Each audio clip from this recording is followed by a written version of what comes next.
আসসালামু আলাইকুম দর্শক, আশা করি সকলে ভালোই আছেন। তো বিশ্বকাপ থেকে এবার পুরোপুরিভাবে বিদায় নিল নিউলস মেসি। এতে আর্জেন্টিনা ভক্তদের কান্নায় চোখে পানি এসে গেল। কিন্তু কেন আর্জেন্টিনার তারকা আর বিশ্বকাপ খেলতে পারবে না, চলেন বিস্তারিত ভিডিওতে জেনে নেই। আসন্ন বিশ্বকাপে অনেকগুলো দলে অংশগ্রহণ করেছে, তাদের মধ্যে রয়েছে আর্জেন্টিনা, ব্রাজিল, ফ্রান্স।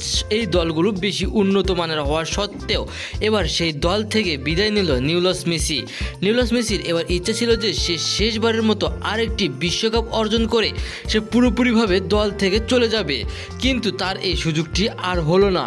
বিশ্বকাপ শুরু হবে তার আগেই একই ঘোষণা এলো নিউলস মেসির জন্য। কী জন্য বিশ্বকাপ খেলতে পারবে না? কেননা নিউলস মেসি হয়ে গিয়েছে অনেক বয়স, তাই তো তাকে বারে বারে দলে ফেরাতে চাইলেও দল থেকে বারে বারে তাকে অনেক ধরনের কথা শুনতে হয়।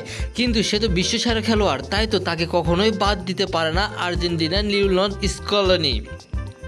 কিন্তু যত কিছুই হোক না কেন, কেউ তো আর নিয়মের বাধ্যে না। তাই তো নিউলস মেসিকে এবার পুরোপুরিভাবে বিশ্বকাপ থেকে বয়কট করা হলো, ফিফা ওয়ার্ল্ড কাপ থেকে। কেননা নিউলস মেসি বারে বারে যদি বিশ্বকাপ খেলে, তাহলে নতুন যেসব খেলোয়াড়গুলো রয়েছে সেসব খেলোয়াড়গুলো কখনোই সুযোগ পাবে না।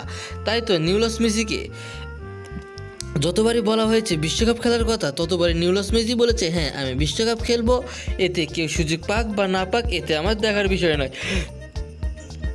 তাই তো নিউলস মেসিকে এমন কঠোর প্রতিশ্রুতির মধ্য দিয়ে বিশ্বকাপ শুরু হওয়া সত্ত্বেও বিশ্বকাপ খেলতে পারতেছে না। আর অপরদিকে এই খবর শুনে আনন্দে লাফালাফি করতেছে ফ্রান্স এবং ব্রাজিল। কেননা এই ফ্রান্স এবং ব্রাজিল আসন্ন জাতীয় বিশ্বকাপ প্রতিযোগিতায় তারা অনেক বড় ধরনের ভূমিকা পালন করেছে। আগেবার ফ্রান্স ফাইনাল ম্যাচ পর্যন্ত গেলেও সেখান গিয়ে আর্জেন্টিনার মেসির জন্য তেমন কিছু সুবিধা করতে পারেনি। তাই তো এবার রয়েছে তার হাতে একটি সেরা সুযোগ। এই সুযোগটাকে সে যদি কাজে লাগাতে পারে, তাহলে আবার সে বিশ্বকাপ অর্জন করতে পারবে। কেননা এর আগের মৌসুমে বিশ্ব চ্যাম্পিয়ন হয়েছিল ফ্রান্স, এমনকি সে বিশ্ব চ্যাম্পিয়ন হওয়া সত্ত্বেও আর্জেন্টিনাকে সে কোনোভাবেই গণেনি, শুধু গণেছিল নিউলস মেসিকে। এবার তার হাতে একটি সুযোগ রয়েছে যে এবার কোনোভাবে যদি অর্জন করতে পারে বিশ্বকাপ, তাহলে দ্বিতীয় বিশ্বকাপ পাবে ফ্রান্স।